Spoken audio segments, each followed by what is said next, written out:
Sembilan, fiqhul ayati. Pemahaman ayat, ya maksudnya kandungan ya, kandungan ayat. Dari yang sudah dibahas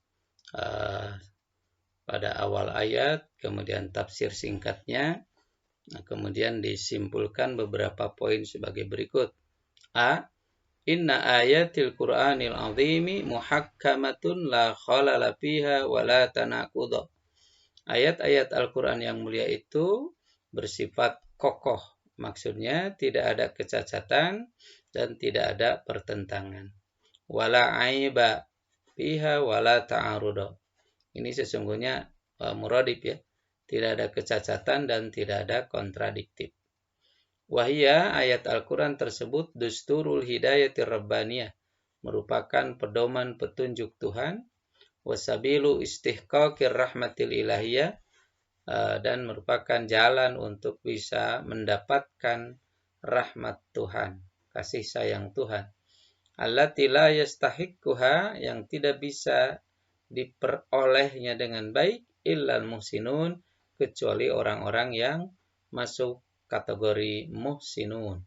Jadi kecuali orang-orang yang sudah masuk golongan muhsinun. Siapa muhsin itu? Wal muhsinu, orang muhsin, alladzi ya'budullaha ka'annahu yara, yaitu orang yang beribadah kepada Allah seolah-olah ia melihat Allah. Fa in lam yakun yarahu, atau kalaupun ia belum merasa melihat Allah, fa innahu yarahu, meyakini bahwa Allah melihatnya. Ahwal ati bil iman, atau orang muhsin itu adalah orang yang menunjukkan iman. Al-muttaqi as-sirka, yang bisa menjaga diri, membersihkan diri dari kemusyrikan, wal inada, dan pembangkangan. Yani ayat-ayat Al-Quran yang sudah diuraikan di awal memiliki sifat kokoh, dalam arti tidak memiliki kecacatan dan tidak ada pertentangan atau kontradiktif. Ayat Al-Quran ini merupakan pedoman petunjuk dari Tuhan, merupakan jalan untuk bisa meraih rahmat Tuhan. Yang semua itu tidak bisa didapatkan kecuali oleh orang-orang yang sudah masuk golongan muhsinun. Di antaranya indikator muhsinun adalah orang yang ketika beribadah kepada Allah seolah-olah ia melihat Allah, menyadari akan keberadaan Allah. Ataupun kalau belum sampai ke tingkat itu, meyakini bahwasannya Allah melihatnya. Atau tanda lainnya, muhsin adalah orang yang menunjukkan iman. Orang yang berusaha untuk membersihkan diri, menjaga diri dari kemusyrikan dan pembangkangan. Yang kedua, inna min ahwasi sifatil muhsinin, di antara sifat muhsinin yang paling spesial, di antara sifat golongan muhsinin yang paling spesial adalah iqamatas salati, menegakkan salat, wa ita'az zakati, menunaikan zakat, wal imana bil yaumil akhiri, iman pada hari akhir. Jadi sifat orang-orang muhsinin yang paling spesial, yang paling khusus, 3. Menegakkan salat, menunaikan zakat, dan iman pada hari akhir. Semajim haula'il muhsinuna istanarat qulubuhum wa unquluhum. Mereka, golongan muhsinun itu, istanarat, cerah, jernih hati mereka dan pikiran mereka.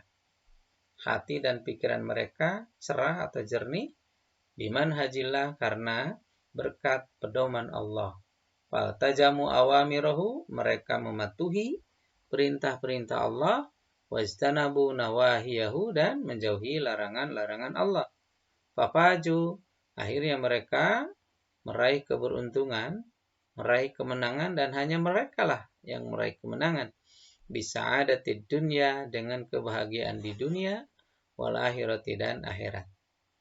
Jadi ini anugerah lain bagi orang muhsinun, yaitu memiliki hati dan pikiran yang cerah, yang jernih dengan dibimbing oleh pedoman dari Allah.